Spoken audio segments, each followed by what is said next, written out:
Welcome to Thinking Through Art and Design at Berkeley, Responsible Design from Bits to Buildings. My name is Bjorn Hartmann. I'm a faculty member at UC Berkeley in EECS and one of the co-instructors of the course that goes along with the series. Arts and Design Thursdays at BAMPFA are made possible thanks to support from the Big Ideas Courses program in the College of Letters and Science at UC Berkeley and from generous supporters of Berkeley Arts and Design and of course our friends here at BAMPFA. Today, we'll have a conversation with Allison Arieff. Allison is the editorial director of the urban planning think tank SPUR and an opinion writer for the New York Times. She writes about architecture, design, and cities. Beyond the New York Times, she has written for publications including California Sunday, the MIT Technology Review, Dialogue, and CityLab. She was the founding editor and later editor-in-chief of Dwell magazine, which won the National Magazine Award for General Excellence under her tenure. She's also former editor-at-large for Good and Sunset magazines. She spent time as a design lead at IDEO and book publishing at Chronicle Books and Random House. She's the author of the book Prefab and editor of Airstream, The History of the Land Yacht. She's been featured on NPR, KQED Forum, The Diane Rehm Show, Sundance Channel's Big Ideas for a Small Planet, HGTV, CNN Money, and many others. She has received the 2018 Stephen Heller Award for Cultural Commentary and has consulted for companies such as Uber, Google, Gensler, and others. She has a BA in history, an MA in art history, and she completed her PhD in American Studies at New York University. And recently, she's been teaching in the College of Environmental Design right here at UC Berkeley. Please help me welcome Allison Arieff.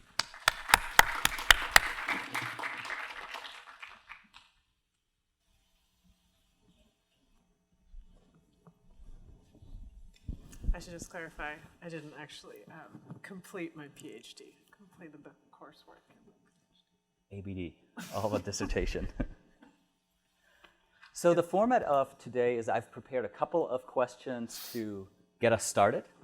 To maybe touch upon some of your recent columns in the New York Times and elsewhere. But then afterwards, I also want to turn the conversation over to everyone in the audience. So as we start to have this dialogue, please think about questions you may have for Allison. We have enough time for all of them. Let's start with some pressing urban challenges that we face in the Bay Area. Top two are housing, more housing, Okay. and maybe the third one is traffic. So I'd like to ask you about each of them. So let's see if we can make this work. Let's start with housing. Its scarceness and unaffordability that tends to be on the top of everyone's mind here in the Bay Area. How should we think about addressing this housing shortage, and why has this been a problem for so long and we haven't addressed it? So maybe what are the hurdles that stand in the way, and how might we overcome those hurdles?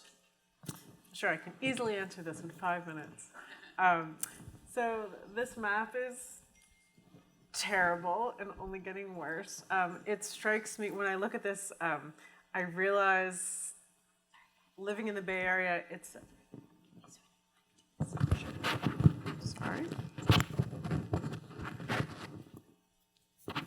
Apologies for that awful cracking noise. Is that better?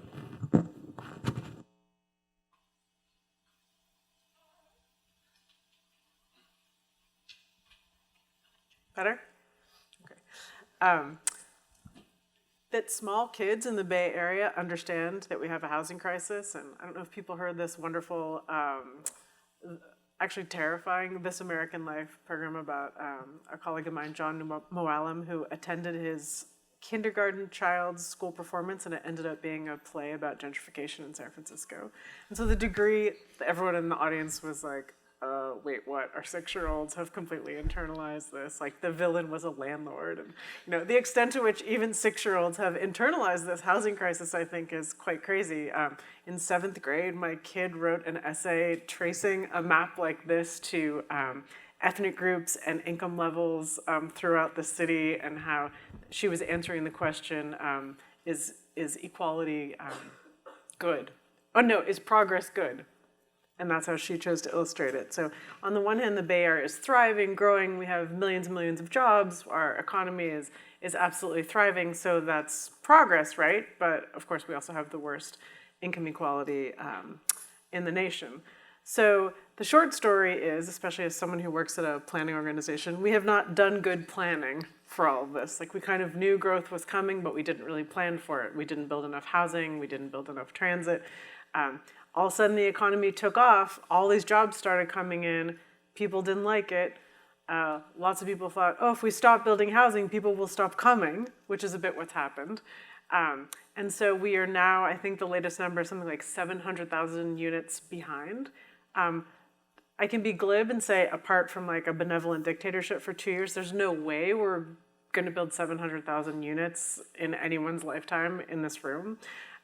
So that's kind of where we are. We just have dramatically underbuilt, like consistently underbuilt over the years, and now we find ourselves in a situation where a single unit, even of quote-unquote affordable housing, is running 600 to 850,000 per unit. So affordable needs to be so heavily subsidized just to give us like baseline supply, and I'll stop there because that's a lot. Okay. But you had another question. Yes. Like that's how we got, that's like yeah. a very short story of how Yeah, we so got here. this is how we got there. What hurdles stand in the way Right. beyond if we think we're rational people and can make rational plans, but that doesn't seem to be happening. Right, so there are many hurdles, and I think with every year, just like the more you kick the can down the road for a lot of things, right, it gets more expensive. So now we're in a situation where there's a lot of building going on, and there's a perception that all this building is happening, and a lot of building is happening, but again, we're still playing a game of catch-up. But what that's done is completely monopolize the construction labor force. So there's a massive shortage of people to build the housing. Combine that with all kinds of Trump's crazy tariff game, which has made many building materials more expensive. So we have a construction shortage, we have a material shortage. Just the cost of the land before you even think about housing has become absolutely terrible. So that's 3 giant ones there. Anyone can stop any project. Like, if I didn't like the idea for a new building going up in San Francisco, I could just write a little letter and delay it. And it's just way too easy to stop any project. So what happens all the time is, I'll have someone come to meet with me. They've got a new technology, and, they can build a building in 30 seconds. And I'll be like, well, that's great, but it actually, that's only part of the problem. There's so many obstacles over and above that. So certainly, there's a lot of promise in prefab and other building technologies to kind of accelerate the actual speed of building. But I do think we have a fundamental problem with process, that in trying to democratize everything, we haven't figured out how to create a process that works. I was on a panel with the AIA last night, a room full of architects, and they would just say that it's just regulation, that they call it not the Department of Planning, but the Department of Checklists. Like, they just have to come in and submit like massive amounts of things, and that's kind of trickling down into bad effects like architecture not being great, because architects are so worried about all the boxes that they have to check. So those are a lot of obstacles right there. Let's maybe turn to the news this week. Yes. So it's very expensive to build here. Right. We just had another story in the news that another tech company has pledged $1 billion or $2 billion to address the housing problem in the Bay Area, and that's now maybe the 3rd or 4th company to do so. Yep. Is that going to work? What kind of a difference can define work? Can such a pledge make? I mean, on the one hand, $3 billion, amazing. Sounds like that would solve all of our problems. And I don't want to be negative about it, because it's so great that companies are recognizing that they have a role to play and they can do something. What I would have loved to see, and I'm not saying this would have been easy, is some sort of concerted plan or collective effort. This is how we as a region will spend this $3 billion, when it's all of these different entities, like, well, we have some land here and some money, and we have some other stuff that's entitled over here. I think there's going to be a struggle to kind of make that money reach its maximum potential. It also would have been great if, say, Apple had thought about that when they did the Apple campus in Cupertino. Cupertino is consistently voting down new housing proposals in its own city, as are just about every other city in the South Bay and throughout the Bay Area. So hopefully with that money on the horizon, which is a very positive thing, there can be a much more concentrated, organized effort to figure out how best to use it. Is there any city in the Bay Area that has adopted a different strategy from what you see in Cupertino or other places on? No. I mean, I think that there isn't really a city that's super excited about building more housing. Or, like in San Francisco, it's way easier to tear down a 1,000 square foot house and turn it into a 10,000 square foot single family home. If you wanted to take that 1,000 square foot house and turn it into a 4-unit building, it'd be virtually impossible to do so. And so it's a combination of laws on the books, plus just public resistance to growth, which I can explain in many ways, but let's just throw out sort of the easiest one is like, we all know how long it takes to get everywhere. Like the traffic's terrible. The transit expansion is not commensurate with population expansion, so people feel crowded, and I don't want to discount the fact that people feel that. That takes us to another aspect of housing. You've argued that this American dream of upward mobility to the point where your family can have a freestanding house with yard, etc., still has a strong grip on our collective conscious, and that is actually contributing to the regional problem and the national problem. Maybe expand on that. Yeah, so the American dream, you have a single family home, you have a yard, you have a 2-car garage, and this is it's a very American thing too, and it's sort of in our collective conscious. And just anecdotally, I'll hear people say like, well, I can't raise a kid unless they have grass to play on, like very, very specific ideas about what it means to reach success. And nowhere in there is like, I'm going to raise my kid in an apartment and they're going to play in the street. It's just not in most people's American idea. I think there's many reasons for that. I mean, we definitely live in a country designed for the car. Increasingly, land use is all about getting cars from one place to the other instead of thinking about how people might get there. There's a lot of terrible multifamily housing built. I don't think there is some good stuff too, but I would say that there's so much of it that is really bad, and it's frankly not really fair to have someone give up what is the standard dream unless you're providing them with a better alternative. So I think that there's lots of people who have a role to play there. If you can think about a multifamily building that has a lot of open space and everyone has some storage space, and you've made sure that you don't have, the bane of any apartment living, that you're not hearing everything that your neighbors are doing, that you are located around so many different amenities that it's actually nice to live there. Then people can begin to think about sacrificing square footage and their checklist of, a garage and everything else, and consider something else. But I don't see enough of that being offered to people right now.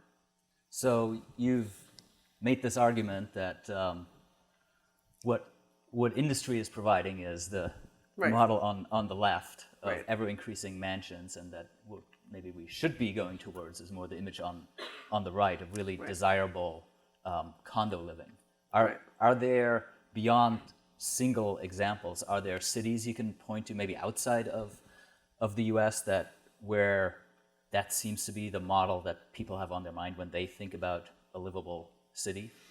Yeah, for sure. And I'll clarify a couple things. I mean, obviously I've chosen two extremes here, right? The house on the left is the new American home. So every year the National Association of Home Builders does a show home, which is supposed to kind of indicate the trends for the industry. When they first started doing this in 1966, the house was 1,500 square feet. This one I think is 14,000 square feet. And I understand that's a model home, but like, if this is supposed to indicate to people, hey, this is this is the direction of residential homes. Like, why? For a million reasons are you showing like this 14,000 square foot house? This building on the right by Lorcan O'Hurley in Los Angeles, it's my little post-dwell mea culpa to understand that not everyone is going to love modern architecture, and that's fine. So this happens to be an example of modern design. I'm not saying that you either have this or you have to live in like a very stark modern thing. So I just sort of want to clarify that. I think that just about every city has models for this, right? I was in Copenhagen this summer. The majority of housing within the city of Copenhagen is multifamily housing. The place that I stayed at was a 6-story apartment building with a huge interior courtyard.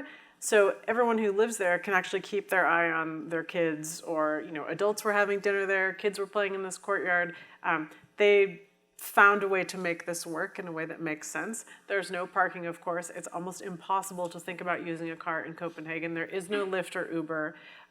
They just raised, I think, car licensing fees 100% this year. They're doing everything they can to, excuse the pun, drive people away from using cars. It's just really, really difficult. That said, the bus comes every 3 minutes. I saw 80-year-old women on bikes. I saw 4-year-old kids on bikes. It's just, there's a car lane, a bike lane, and a pedestrian lane. Like, they've done everything to make that accessible. I really can't think of any major city apart from an American one that has single-family homes as the main form of housing. In some places, it's so completely out of the question. Hong Kong, for example, and there's an extreme of density like Hong Kong, and in no way am I saying that that the Bay Area should pursue that. But let's call it sort of Parisian density, right? Some more 6-story buildings, right? You could double the density of the Bay Area just by adding 1 story to a lot of buildings. And so in people's brain, it's this idea that we're going to do the Pencil Towers of Manhattan, and I really don't think anyone is proposing that. And so for construction, you mentioned the burden of regulation. Right. Here, it seems to be a lack of imagination of what, or just the stubbornness of the current ideal that people grew up to as something to aspire to. Sure. So how do we shift that conversation? Well, I feel, to be honest, that I've really devoted the bulk of my career. I mean, I published this story a couple months ago. I feel like I've written this story, I will admit, to have written this same story probably every year in some form since 2004. So it's not like I'm fixing it, but I have to keep bringing it up. I don't think we're providing enough alternatives. We're completely subsidizing the car rather than public transportation. Our land use continues to be completely car dependent and not pedestrian oriented. And so I feel one thing that we can do, and I used to write this great column for Sunset called First on the Block that was kind of like the gateway drug to sustainability. Like, hey, I had solar panels put on, you can too. And I think that once you start doing these things, you realize, oh yeah, I can collect rainwater in my backyard. I can do all these things. But if you don't ever experience part of it, like if no one has ever lived in a walkable community, they kind of don't know what they're missing. Because their default is to get in the car, and you see, people in the suburbs who drive their kids half a block to go to friends' houses. It's just become so ingrained as part of their habit that they don't know anything different. But I think when people have the opportunity to experience something else, that's when you begin to shift. Now, we can't somehow figure out a way for every person to get out of their car and start experiencing these things. But I do think collectively we've done a really crappy job explaining that there's a better alternative. So at least for my part, I try and tell a better story about it. So I think we all need to work on that. What this also, the even darker side to all of this is that single-family homes was really a convenient way to replace illegal covenants that forbid all kinds of people from moving into communities, and redlining and all these kind of things that you can read about in a book, say like The Color of Law, that are finally kind of coming to the fore. And a lot of the rhetoric that we hear right now that's against multifamily housing or growth really continues that conversation about, it's very quietly but explicitly about who we don't want in our neighborhood. And that's something that we collectively need to deal with too. You mentioned cars, so let's maybe switch to traffic. So I think we've all been in traffic. this situation in the Bay Area. And so one prevailing narrative at the moment is, well, it's really terrible to be stuck behind the wheel in this situation. But pretty soon, cars are going to drive themselves, so we can do other things. We can read or do work, etc. Now, you've been a critical voice on what autonomous driving is going to do for our region. Maybe can you just outline the overall argument? So in 2013, I wrote a story critical of driverless cars, and everyone that I met with in 2013 said, oh, driverless cars are imminent. In 5 years, they're going to be here. And I was like, I'm skeptical, but okay. So now we're almost 7 years past 2013, and they're not here. I think people are finally revising their estimates a little bit. Look, when you call a Lyft or an Uber, it's super great and convenient to have someone come to your door and take you where you need to go and you don't have to park. And there's many, many reasons why that's a great thing. However, if every single one of us in this room walks out afterwards and we each call an Uber to take us to our next place, like we know what's going to happen. And that is kind of what's happened in most cities, is that all of a sudden everyone is maybe they're using their own car less, but that doesn't really mean that they're using a car less. So there's just more cars on the road. And so autonomous vehicles may, but may not. So far, the evidence suggests it's not going to change that. Further, sure, an autonomous vehicle can pick you up, and instead of you paying attention to the road, you can watch Game of Thrones, or my favorite, I have this rendering of a driverless Audi, and the guy is wearing a crew-neck sweater, and he's reading a hardcover novel in his driverless car, which I think is really funny somehow, like that the future of driverless cars is that we're all going to read hardcover books in them. I'm like, that's a future I can get behind, but I don't think that's what's going to happen. But so you're in the car, you're able to do all these other things, so you have a 2-hour commute. Maybe it's not so bad that you have a 2-hour commute, and so maybe land use gets even worse and worse, because I could move to the fastest growing city in California, Bakersfield, because the housing is affordable, and have a 3.5-hour commute and like sleep the way to work. And then more and more people do that, and there's more and more cars on the road. And we've validated and legitimized sprawl. I mean, we haven't even begun to really talk about climate change and sustainability, but my opposition to driverless cars isn't so much that I don't see a place for them in some ways. I mean, they're really terrific for a lot of communities, but it isn't a be-all, end-all solution in and of itself. We need to be thinking about fewer cars. We need to think about options that can get us to places without cars.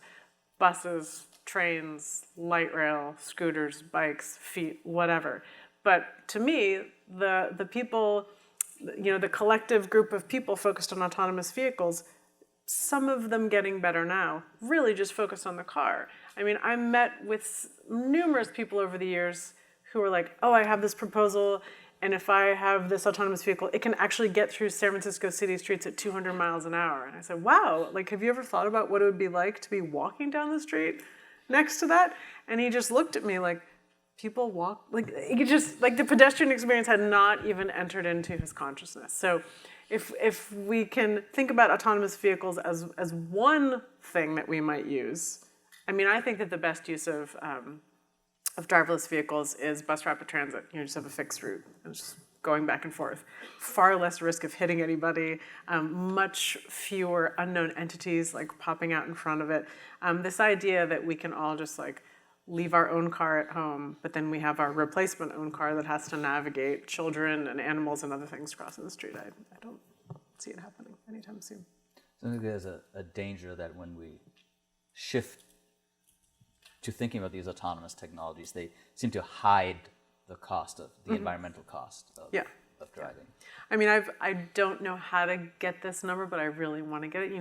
Waymo and other driverless car companies brag that they've driven, it's maybe like 1 billion miles at this point. Like, what's the CO2 emissions of driving 1 billion miles to nowhere?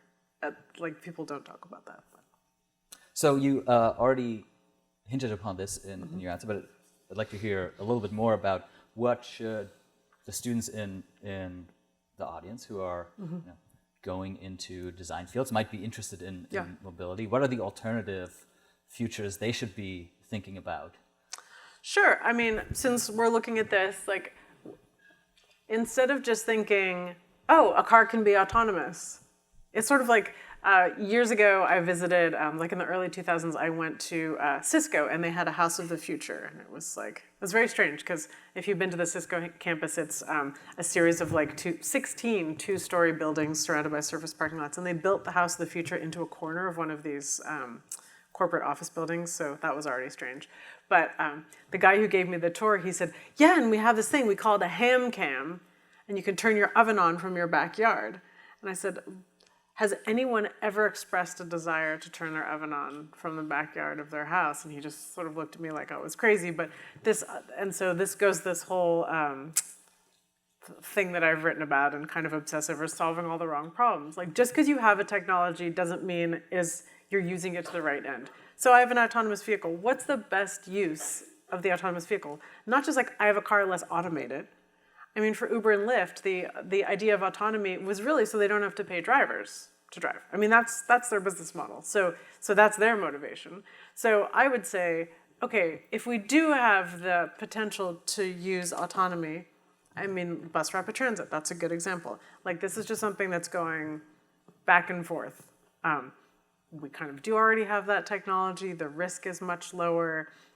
It's less disruptive for a variety of reasons, pedestrian safety, et cetera. So there's many ways to get people around. A car is one of them. It's not necessarily the best one of them.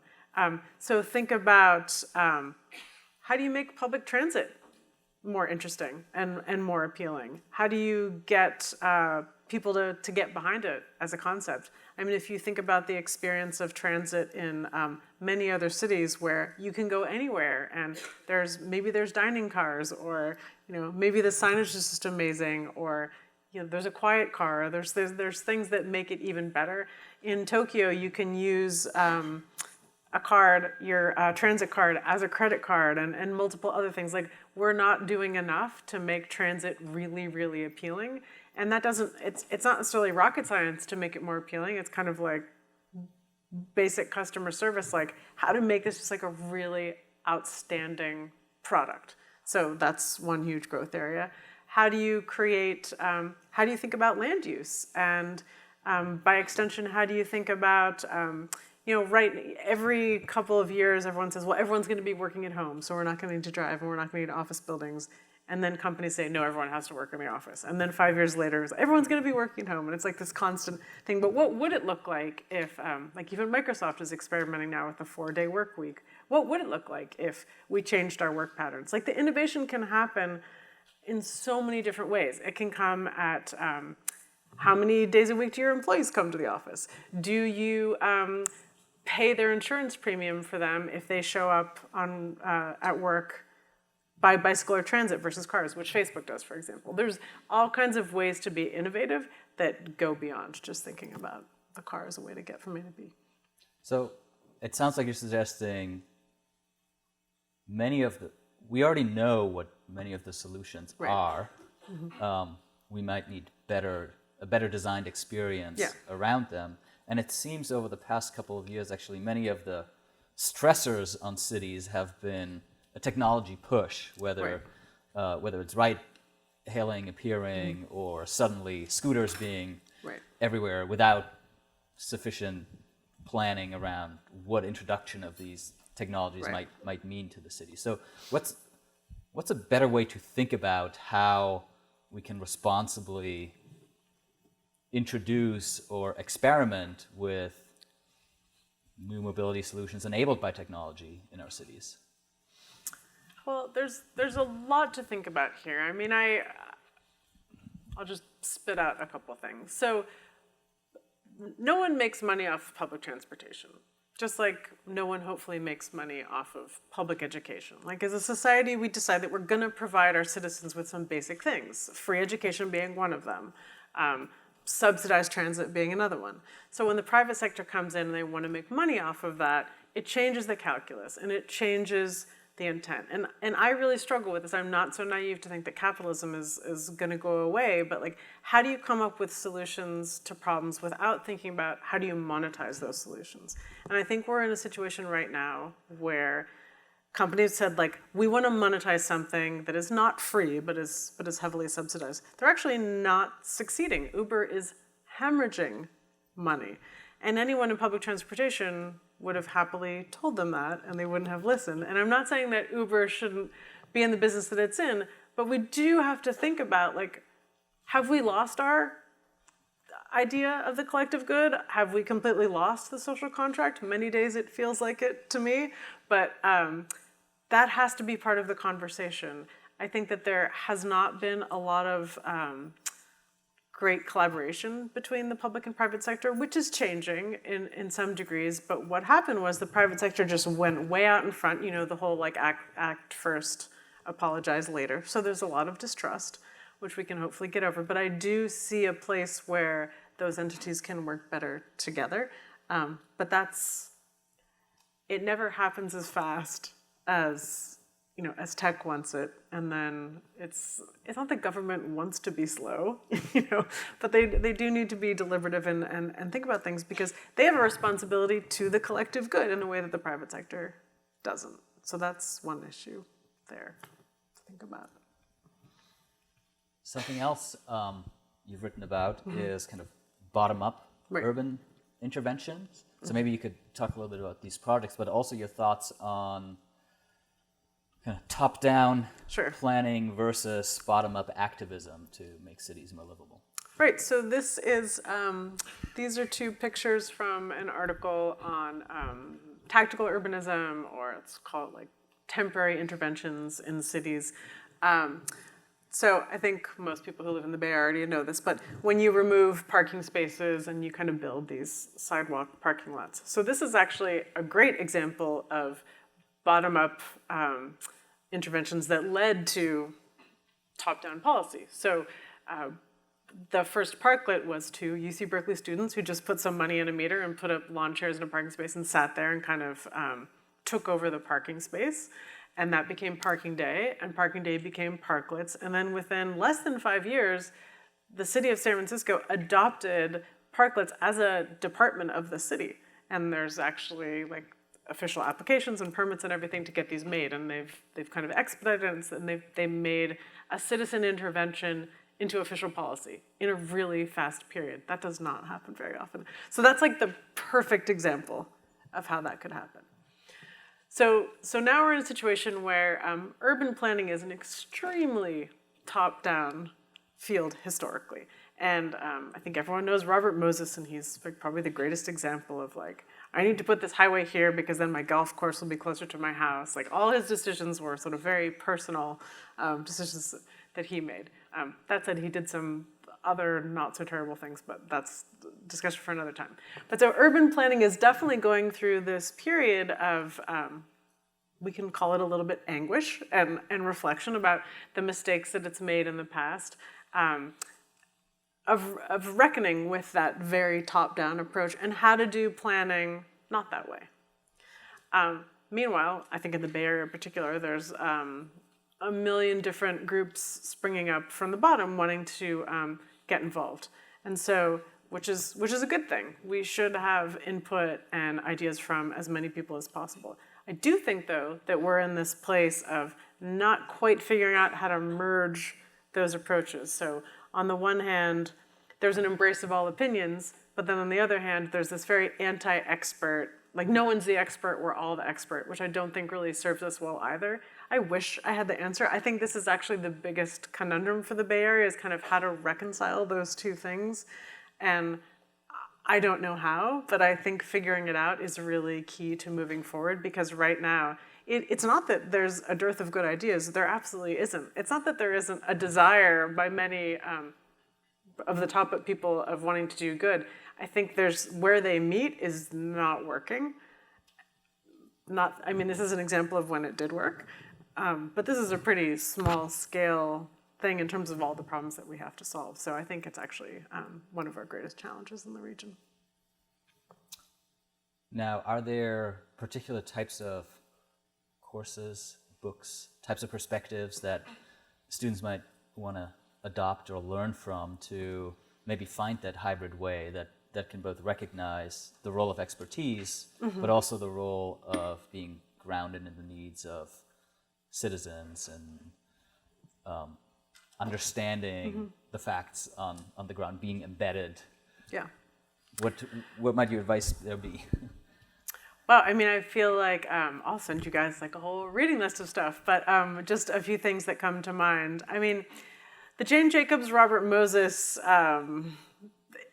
is a good exercise. Yep, It's very easy to be like good woman, bad man, right? And have it be that simplistic. It's not quite that simplistic.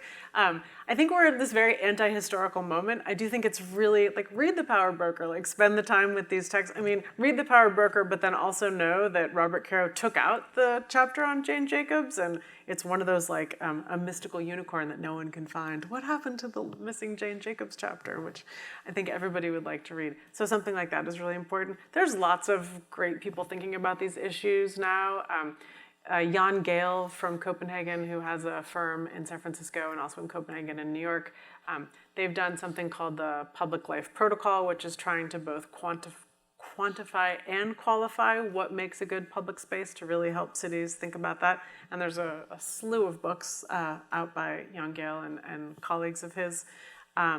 Mimi Zeiger, who you had here recently, is a great thinker on this issue. Carrie Jacobs, my former colleague at Dwell, has also written a number of things. Of course, I'm going to be sort of frozen about all the other things that I would suggest, but as we talk, I can think of more of them. I actually would like to pretty soon open it up to questions from the audience, but one last topic I wanted to address is that you've recently written about the underrepresentation of women in the field of architecture. Now, I come from an engineering background. We've had that long-standing problem in pretty much all engineering fields as well. So just wanted for you to tell us a little bit about what the ramifications of this underrepresentation are, and what strategies you might see for. So I think it's really instructive and maybe even a teeny bit alarming to kind of tell the story of how this story came about. So an editor at the Times, who will remain nameless because I ended up publishing this in another section of the paper. So the New York Times, I don't know if this ever happened to you, but like there's been times where I've read basically the same story in 3 sections of the paper because there is no communication between all the departments. So someone in another department than opinion where I usually wrote said, "Oh, I'm noticing that all these women are being appointed deans of architecture departments. I think it'd be really great for you to write a story and say how that's gonna like fix architecture." And I said, okay, well, I will talk to all of these women and see, with the caveat that it's kind of unfair, like, oh, you're the head of this department now, please fix all the other stuff. So I talked to all of them and I wrote the story, and she got back in touch and she said, well, this is great, but I would like you to talk to some real women. And I was like, well, I don't understand, like, that this was about the dean of the architecture school. They're real women. They're all like, they're working, they have families. Like, I'm not really understanding what you're saying. And she and I just couldn't quite come to any sort of agreement on that. But part of that was like,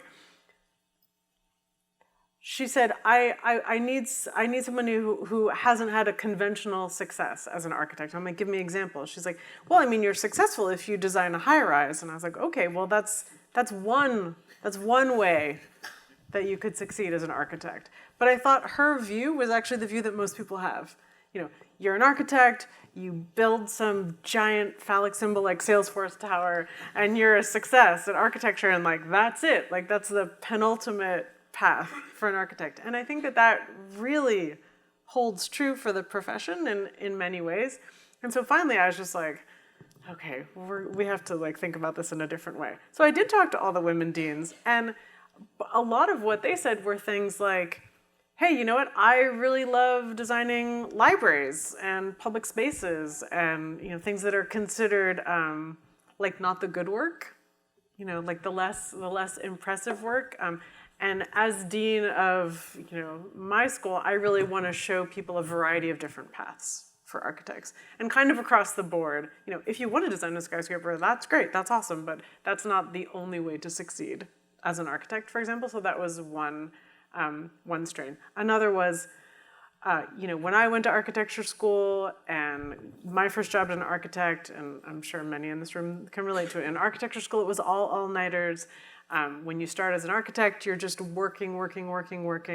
And now as the woman dean of an architecture school and the head of my own firm, like I'm trying to model something differently. That, no one's gonna die if like the elevation isn't finished at the end of day. So let's really think about work culture. So that was another thing that people were thinking about that I was finding really important. One thing that was a little unnerving, and you and I talked about this briefly, because it's true for engineering too, is that there is no dearth of women in architecture school. In fact, more than half the people in architecture school are women. But then, if you watch the trajectory from architecture school to who the principals are in firms and who's actually staying for the long haul, that's where the precipitous drop happens. Same for engineering. So what's happening? It's not really a pipeline problem. So not that we shouldn't get more women and people of color into architecture school. In fact, I was on an AIA panel yesterday, 50 people in the audience.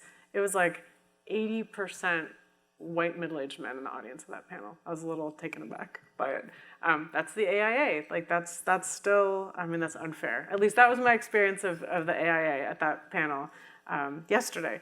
So we need to begin to explore what's happening between graduation and work in those fields, and that's an ongoing exploration. And someone like Rosa Shang in San Francisco is working with the AIA to do this great equity study, and they do kind of company surveys and panels and all this kind of identify what those issues are and how we might change it. But I think really core to it, look, with the Me Too movement and everything that's happening right now, I think everyone is sort of struggling with how to grapple with these issues.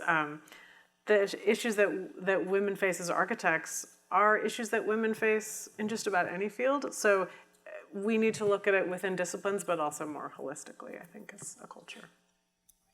Thank you. Mm-hmm. Those are the topics I had prepared for us to talk about. So at this point, I'd like to turn it over to questions for Allison from the audience. So just raise your hand if you have a question, and then we'll bring a mic to you. Do you think that the lack of regional government in the Bay Area is a problem, is a cause of the problems you're describing?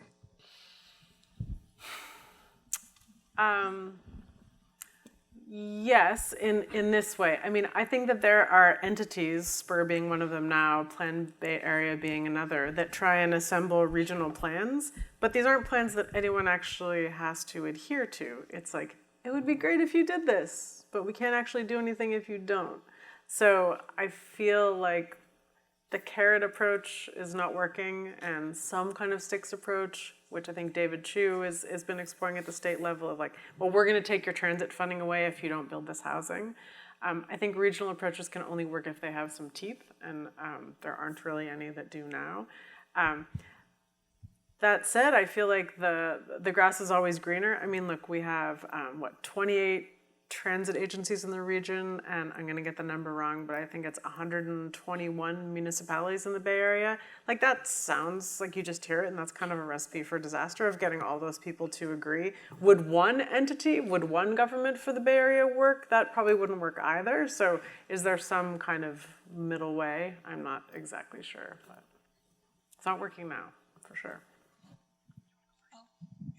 I'll go first. Hi. I really appreciate your thoughts on San Francisco and things that need to be done here.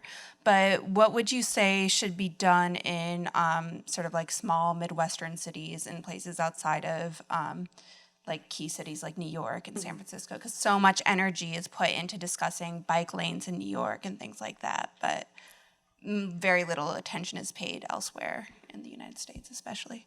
Yeah, no, fair point. I feel like everybody wants to become the next Silicon Valley, right? Like all these small cities. And I would say, well, if you want to become the next Silicon Valley, like, why don't you learn from all the mistakes that we've made? Like, we have not planned for this growth, and now it's a complete mess. So there's lots of cities that are actually becoming small versions of Silicon Valley as Silicon Valley has to begin to move people out because they can't actually recruit people to work here anymore. So places like Boise, Nashville, Boulder, Denver, Portland, places that are really experiencing a ton of growth, and probably aren't thinking about all the things they should be. What are their anti-displacement strategies? Are they planning transit to accommodate the growth that they're having? Are they having companies design corporate headquarters that are served by transit?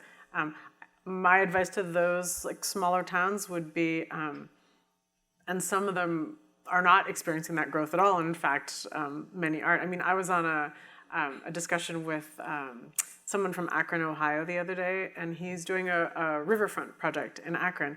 And he said the national conversation is about gentrification. He's like, where I live, the median home price is like $22,000 a year. The riverfront project is not going to gentrify Akron. And yet I have to constantly be making a case for why it won't. And so, yeah, we need to be having very different conversations, and they should be taking over the national stage because, in fact, the number of cities actually impacted by gentrification is very, very small compared to ones overall. That said, I think things like bike lanes and designing for people, not cars, should be like any city and town should be thinking about that. We can't ask people to get rid of their cars unless we come up with viable options for them to do otherwise, and we're doing a crappy job at that, so we really need to think about it. Thanks so much for all of your reflections and thoughts. I really appreciated how in your discussion of these various problems we're facing, you're emphasizing solutions that are grounded in practice and policy much more than technology. And I think that, as you note, right, that is an approach that is so disincentivized by market logics, that kind of work and that kind of expertise in the cities where we're all living today. And I also see it operating at the level of things like education, right? As instrumentalist logics coming out of those market dynamics reach earlier and earlier into life. And this is something that you've written about too. I mean, how do we raise children even in the context of these conundrums that we face? Do you see particular spaces of opportunity for cultivating that kind of awareness to build these kinds of tools and new modes of expertise that are premised perhaps not so much in the celebration of innovation, but in the work of problem solving, maintenance, collective thinking, and solutions? I hope so. I mean, there's a group of people who call themselves the maintainers, and they have a conference, and I do think that I won't say it's becoming trendy, though a little bit trendy. Instead of move fast and break things, I'm starting to see a bit more like move slow and fix things, like this sort of like repair and restore and maintain, and a recognition of the importance of those things is emerging. I also think there's definitely a tech backlash right now, and so hopefully some more thoughtfulness around innovation for the pursuit of innovation. I mean, I've written ad infinitum about really the absurdity of just like reinventing everything without actually thinking of its usefulness. Do you need your toothbrush head delivered? Like, should you get out of the house? Like, we're seeing some of the impacts that happen when you do design everything for convenience. I'd love to see a shift away from always thinking about convenience and efficiency to more qualitative measures, because efficiency isn't always the goal. I mean, I always like to say, no one goes to visit Rome because it's efficient. There's things there that we are collectively attracted to that are not algorithmically measured and are not there because of innovation. And I'm not anti-innovation by any measure, though some people might read my stuff and think that. But I just feel that in the relentless pursuit of the new, it's amazing to me, like the whole sharing economy, when that emerged, I was like, oh, the sharing economy, it's like, it's Little House on the Prairie. You have got to build something, you get your neighbors together and you build something, you need to borrow something, you borrow it. Like, this is not new, it's just repackaged. And so there's so much that's new that is just repackaged. And I think so many hackathons, like I have a friend who used to work for Airbnb, and they did a hackathon at the end of it. She's like, great, you guys just invented the San Francisco Tourist Bureau. Like, this just keeps happening like over and over and over again. And I think part of it, as I mentioned, is this like relentless anti-history moment that we're in. in the profile of him in the New Yorker, now there's a Corey Lewandowski that's in the Trump administration and also the driverless car one. The driverless car one, his quote at the end of the profile was like, "I have no use for history." Like what? Like basically like only losers learn history. And I was like, okay, well, that's one way to look at it. But that's kind of the moment that we're in. And if this whole very tech-centered first principles, like I will come to this problem with no previous knowledge of what of what anyone ever tried to do, I get it. You don't want to come with something loaded with baggage, but you don't want to come to something with no knowledge whatsoever, because you are going to, make all the same mistakes that people did, and we're now seeing this again and again. So I do hope there's some cyclical swing back the other way. It seems to me that the narratives have largely been construed or misconstrued by the automotive lobby and things of that nature, industries. How can storytellers, filmmakers, and even marketers begin to explore new stories to tell that could enable movements like the movements you're talking about? Yeah, I mean, I think about, the Republican brothers, the Koch brothers, who've been spending billions of dollars to prevent transportation measures from being passed in cities across the United States. I really wish that we could have the transportation, opposite of that. Like, who is going to emerge to fund the alternative measures, right? But it is kind of a slippery slope. Like, Ford Motor Company right now is actually funding all kinds of Better Streets initiatives, which I completely want to give them the benefit of the doubt that this is like well-meaning, but like the National Street Service is a Ford initiative. Bike share programs across the street are funded by car companies.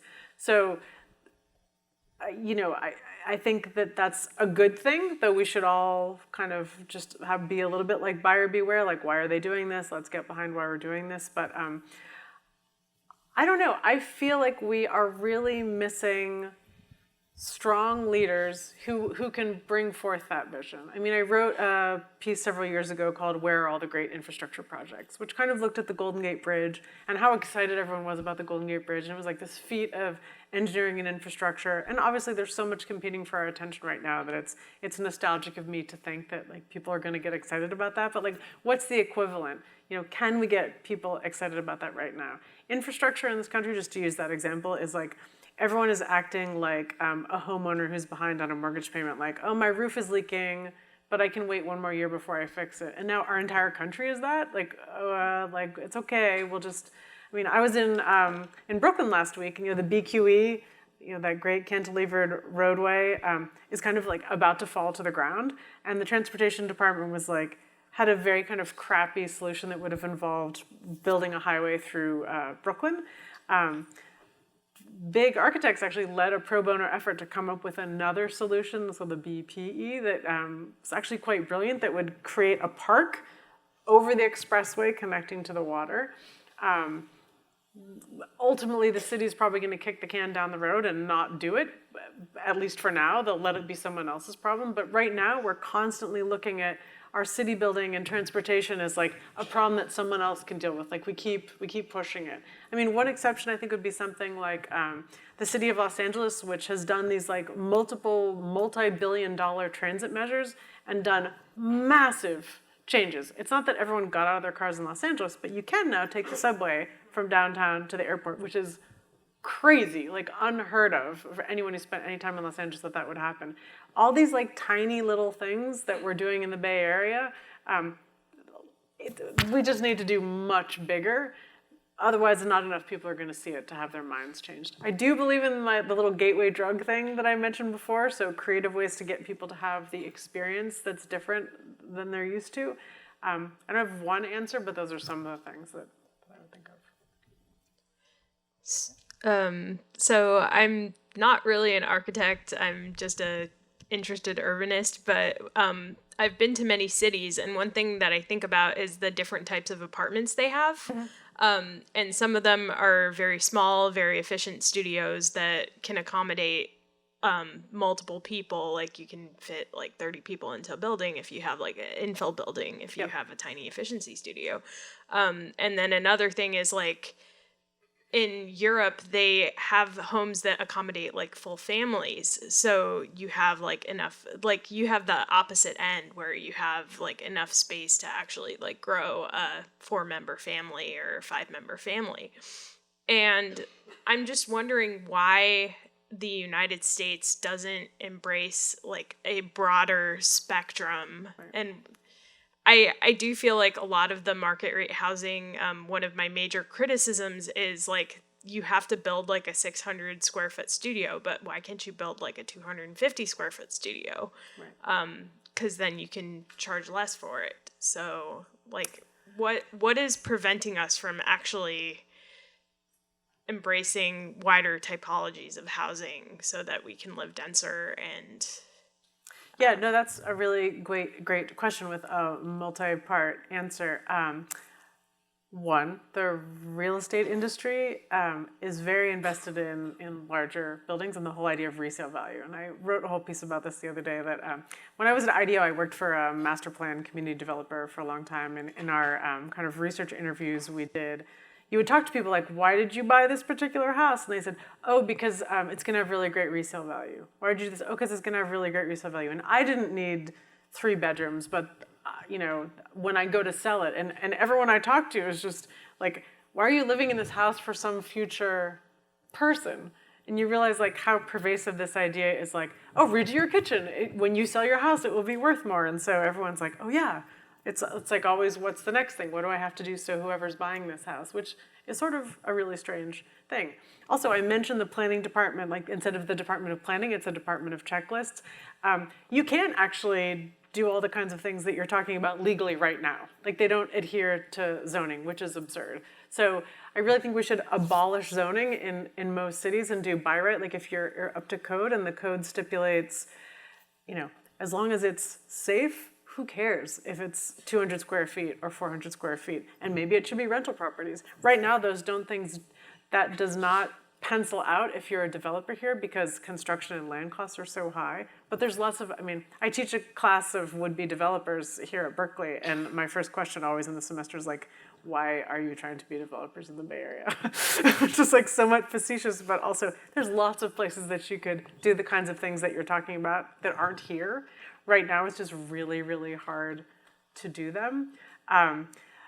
There are definitely architects trying to work on pushing those typologies. Like, I don't know if they accomplished this, but I know that some of the housing proposed for California College of Art in San Francisco was a series of units that just had a bedroom and a bathroom with communal kitchens and living spaces, which of course you could fit so many more people, especially for student housing. And so if people continue to push on that, it should happen. Also, banks are super wacky about lending things that don't adhere to their very prescriptive things. In Germany, they have something called a Baugruppen, which is like a collective that can buy the mortgage together and like kind of build the housing unit to the specifications that they want as a group of families, which you could never get financed in the United States because there's very conservative ideas about the nuclear family and what a home should look like. So I totally agree with you. I do think it's happening in small pockets. There's some co-housing in Berkeley, and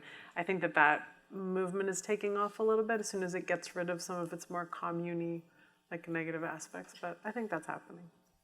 We had a question here. Thank you so much for all these really exciting ideas. I would love to hear your take on what does the future sidewalk look like, and how does multimodal transit connect to the ideal future sidewalk that also is doing stormwater overflow, like resiliency planning. And we understand historical redlining, but what is blue lining with sea level rise, and how are insurance companies? How could new bike lanes also give us a resiliency buffer when we have sea level rise or fire? Urgency is so strong right now, and I think designers in this room could play a big role in helping come up with innovation and making the livable city for humans, not cars. That's such a great question that I really love. I mentioned in Copenhagen, that they have a dedicated pedestrian lane and a dedicated bike lane. Look, in my perfect world, each mode would sort of have its own lane.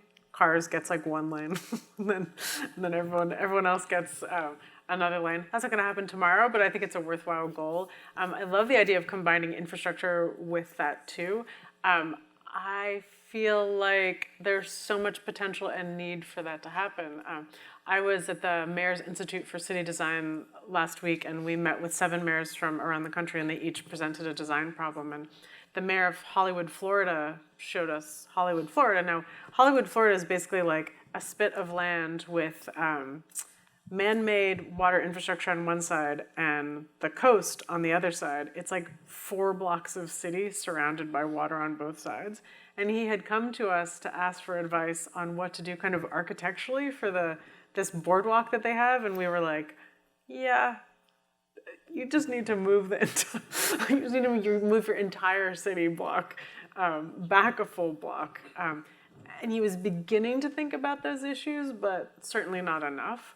So yeah, I mean, again, this goes to the people, not cars. Like, we can't be designing sidewalks just so people can walk next to cars, which is kind of what it feels like most of the time. And there's still communities that fight even having sidewalks in their towns.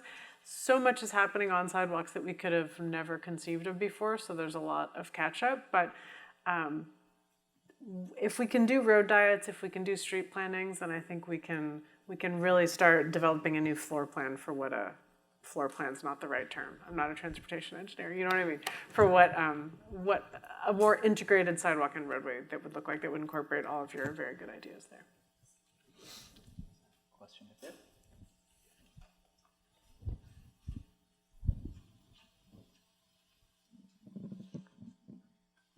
On kind of a similar note, one thing that I've been very curious about is private spaces, about indoor spaces that often aren't accessible or available to a lot of the public that would be here kind of just walking next to these cars in a city that's more built for them than for these passersby. What are your thoughts on creating public life in private spaces, especially as gentrification and privatization become more popular with the issues you've talked about in Cupertino, for example? So private spaces like the fact that Apple has 16,000 trees, but they're not open to the public, right? Yeah. Not like your living room or something. Right. Anything really accessible via a street, or something like that is a corporate space. A lot of these spaces that might be accessible physically, and that don't breach necessarily the idea of a private family living situation, for example, but are certainly there. Sure. Okay. Well, it's funny. I live in San Francisco, and I had a piece of mail in my driveway a few months ago asking if I wanted to rent out my dining room as a co-working space. So it's like, yeah, I don't know if I want to do that. I was at a design charrette at Google about kind of this issue, and some people at Google were insisting that their campus was public space, and I was kind of like, is it though? like sort of anyone could come and have a barbecue on the Google campus, it would be fine. And I'm like, I would really love to do a little anthropological test and see like who exactly could do that and who would not be allowed to do that. So I think there's a lot of rhetoric about these spaces being public, and they're certainly not. I think this is even true with the I hate the acronym POPOS, privately owned public space in San Francisco, that you're supposed to have this space that's public, but oftentimes it's super hard to find it, and they're supposed to have signage, and they really, a lot of times, have guards there who, like I've heard of guards asking people to show their ID and all kinds of things that are not at all like as that was intended. So on the one hand, there's kind of ensuring signage and regulation of those spaces. I mean, it's complicated right now. It's just, I think Salesforce Park, have people been to, it's not actually called that, it's called Transbay Park. Salesforce Park, has anyone been to that park? Yeah, okay. Now when you go to that park, you're like, there's something missing here, It's because that place is really heavily regulated, and then you go there and then you go to, say, Dolores Park, right? And what people are doing is completely different. So I have nothing against Transbay Park. It's a beautiful park. It does feel a little sterile. And so it's an example of what you're talking about. Like, it is a private space that is open to the public with caveats. Not anyone can go there. I feel that a lot of other spaces like that could and should open their spaces open to the public. But this is, and I wrote a piece about 5 years ago called Why Are Tech Companies Such Bad Urbanists, which kind of dealt with this very thing, that all these companies were using the language of civic engagement, like the lunchroom at Twitter is called Town Hall. And all these places just with these very kind of town square, community plaza, like private spaces with all these names. Like, don't do that. Like, if you're gonna call it town hall, like, make it open. Some campuses are better at that. Samsung in San Jose has a restaurant on the ground floor that is open to the community, and anyone can walk through, and there's basketball courts and all that kind of thing. And you know what? It's just fine. Like, nothing is happening there. And they're one of the few places that do that. So I think the model exists, but it's a leadership issue is if that company can sort of be bold enough to just, and altruistic enough to just kind of open it up. Logistically, it's not, it shouldn't be an issue. There's no reason why the people of Cupertino shouldn't be able to walk through the apple forest, I think. Let's take 2 more questions. Yep. One in the center first, and then on the side here.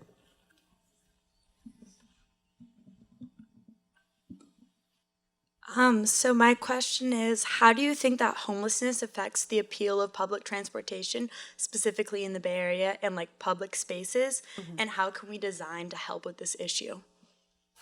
Yeah, I mean, this is so hard, and I wish I had good answers for it. I mean, I'm always sort of trying to eavesdrop and get a sense of like who's taking public transit and isn't. I spoke at a class at CCA the other week, and no one in the class had ever taken public transportation, which was kind of amazing to me. I take BART every day. I think a lot of people new to this city are very afraid of public transportation for those reasons, and not without cause. I mean, I've been in some tenuous situations on public transit. I've seen countless people shooting up in the BART station with my child. You know, it's a huge problem. The head planner for BART has actually had to become kind of also a public health planner, which I don't think he anticipated before. I wish that I could say that I had a great solution to the things that are happening in our streets right now. Housing is one of them. You know, New York has a shelter law that we don't have. There's so much political infighting about what you can and can't do with the people on the streets in San Francisco that I don't know the way through it, though I wish there were more shelter beds available. Right now, apparently, we have opioid and meth use that supersedes what anyone initially thought, so it's a huge treatment issue. And I completely understand people's concerns about safety in public transportation. I don't think policing public transportation is the way around it. I think finding ways to get people the help that they need needs to happen. I don't see that it's happening in a meaningful enough way. Same with public spaces. I mean, I work downtown and it's kind of brutal. I mean, for the people experiencing it. I mean, it's inconvenient for the people working downtown. It's brutal and inhumane for the people experiencing it. And I would be lying if I said I just didn't feel kind of awful about the state of our collective responsibility for things every day. Sorry, it's not really an answer to your question. It's just, I struggle with it. Hi, as an environmental scientist currently working on a city planning program, I really liked what you had to say about infrastructure. I've been railing on about it for years and nobody else seems real concerned about it. How can cities put together programs to create more obligation for developers to have to put more into, I mean, we're doing it some with public spaces in San Francisco here, but to put more into infrastructure? Yeah, I mean, I feel like, you know, when tech first started coming into San Francisco, I think the mayor and the city was like, oh my God, like people want to be here. It's so exciting. Like we can't ask too much of them. Like let's just let them come here. And that hasn't really changed. And so I feel like it's never quite enough. Like you could have got away with just a little bit more. That said, it's probably not, like the design of the system, this kind of quid pro quo, probably isn't the best way to think about it long term either. So I don't have a great answer, but again, I think it's not working. It's like, well, what am I getting? What are you? It just feels so transactional in a way that doesn't make a lot of sense. So maybe rethinking that for one. I mean, I think what happens with PG&E, I think is going to be quite fascinating in terms of what that means for infrastructure, and that could be the start of changing the way we think about it. I mean, look, we got the giant sewer built in San Francisco, was it like $2 or $4 billion project? We sometimes can tax ourselves for the right thing.